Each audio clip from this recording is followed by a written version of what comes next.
খাগড়াছড়িতে থেমে থেমে বৃষ্টিপাত ও পাহাড়ি ঢলের কারণে বন্যা পরিস্থিতির উল্লেখযোগ্য উন্নতি হয়নি। দীঘিনালা উপজেলার মেরুং ও কবাখালী ইউনিয়নের বিস্তীর্ণ এলাকা এখনো পানির নিচে রয়েছে। দ্বিতীয় দিনের মতো বন্ধ রয়েছে সাজেক, লংগদু ও বাঘাইছড়িগামী সড়কে যান চলাচল।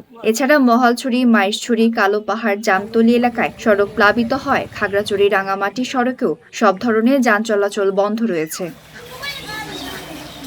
বৃহস্পতিবার ৯ জুলাই সরেজমিনে দীঘিনালার মেরুং ও কবাখালী ইউনিয়নে দেখা যায় শত শত ঘরবাড়ি ও কৃষিজমি এখনো পানিতে তলিয়ে রয়েছে।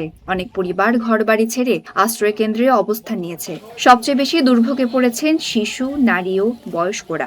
আশ্রয় কেন্দ্রগুলোতে খাবার ও বিশুদ্ধ পানির সংকট দেখা দিয়েছে। প্রায় 50 ফ্যামিলির মতো পানিবন্দী এবং আমাদের পার্শ্ববর্তী মহল্লা বেতছড়ি, ওখানে প্রায় 100 ফ্যামিলির মতো ওনারা আশ্রয় কেন্দ্র আছে। বেতছড়ি সরকারি প্রাথমিক বিদ্যালয়, ওখানে আশ্রয় নিছে।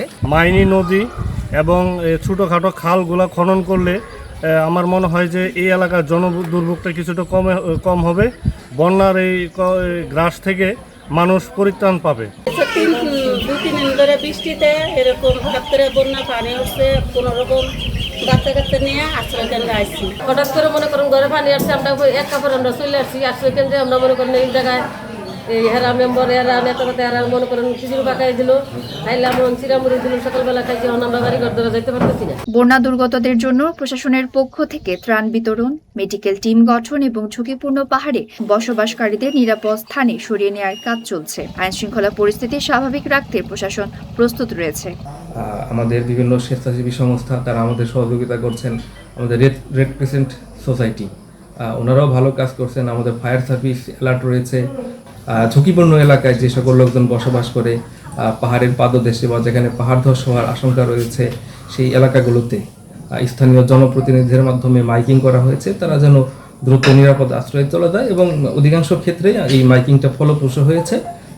লোকজন নিরাপদ আশ্রয়ে চলে আসছে। দীঘিনালা উপজেলার নির্বাহী কর্মকর্তা তানজিল পারভেজ জানিয়েছে, রাতের বৃষ্টিপাত কিছুটা কমে আসায় খাগড়াছড়ির চেঙ্গি নদীর পানি সামান্য কমলেও মাইনী নদীর পানি আরও বৃদ্ধি পেয়েছে।